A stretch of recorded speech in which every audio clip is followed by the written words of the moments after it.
ole tu na hian khardung la ro a ko ma khu le khuwa ni ta ni le khuwa han zu mang tlem te a chuan ti hian hei amun ma vel lo ni ta anuam khop mai a hadam thak man mo chiam han ti kha khatum lem lo hei ka Motorola Mizoram registration in pathian khong aina zara theng chho ve tu rai ngai ango khardung la ole ms ral te YouTube channel la lo vek cheu voin hi lisom ni le pasari indun ni nia voin tu kin sing dar ko le mi somnga le pariat khan khovel motorin athen thei sang berni thin khardung la sing khat le sang sari le zakko somdet pania athen sing khat sang ret ten tia chu ai zo la tangin pathian khoi na zara mani in ka theng ani hei tripod nen kan dur maya he video lo en tu song te in mi tong trai puina te ka chung te min ngai ven tu zong te ka kalman le in man tur min pe tu te in vai chunga kaloma min theng tu zong te chunga kaloma tin ka soi mai thei ni alo tu min suai theng tu pathian chu fakinom ro se ti kha he khardung la ka then theina chan hi ani wangin kan soi duwa chuan umling la kal le kala tum sa ma al lalu tu ka umling la hi ka tum ber po ania le voina hianin lom tu sei sen lo ka neya motoria den seng de ul a hian local se hetai mun dam ta ka thing thei ka lom ma mi ka chung le kwa de min support song te ka lom mani asang ve to via wa hei a phot po ka tilem lo wa thok thei lo lam pang po ka dei lem lo ni ko he ka song ni kai ma ti the ni lo min suai tu a o mani min suai tu chu he dai mun min suai theng to ni wangin lom thu ka sai duwa he video lo the tu song te ki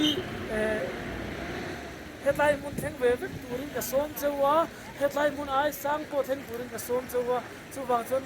he video hi khongai takin dali swaro pinan so lo edula kha ka tuwa ke ma chu teina lo zia hi tian a se chiang ber tu le ka siat sian na min mu pui tu ni bangin kan sei duani singen la tam ma chuan tu a chu kala kal phei lo nga nakina han kal kyang se headline mun a hian rei deuh kom thei do na ni chu kan ron sei suaya video dang te po mu tu rin kan siam le ange o ti hianin kan lakwa langa hi munom dana ni ya tuna chuanin headline mun ta hi an lo lai thiam to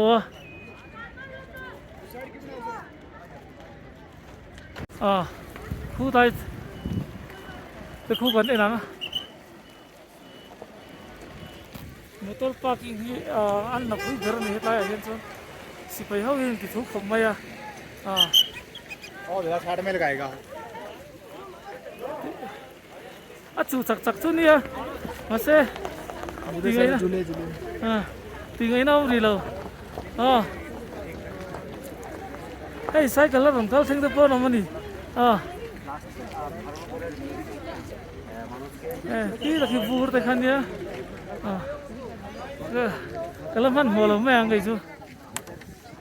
ole tu na hian khardung la kom ta dar kwale min somnga le pariata ka thenga sotlai son min la tam deu wang ka kal lowa ta hianin ka kala chuanin hey apoi mobile te jingami stickers ka bel ta ni a bel tu hi keima o pathian zara ka theng tuang kan soi zung kan club stickers matchless heta hian ka bela keima YouTube stickers ka bela Mizo Himalayan tribe old school pisga blackfoot real men love Jesus kha ka bela ni ole hetlai mun theng thei tu ramin suai tu pathian chu fakinom se hetlai mun ka then hi ke ma theina ni lowa pathian kai suaina le ompuina wang chawa hetlai mun theng thei ka ni ti hemi video lo en tu zong zong te thadu chawa chu katan alu ber ani pathian ro puinan chau ni ro se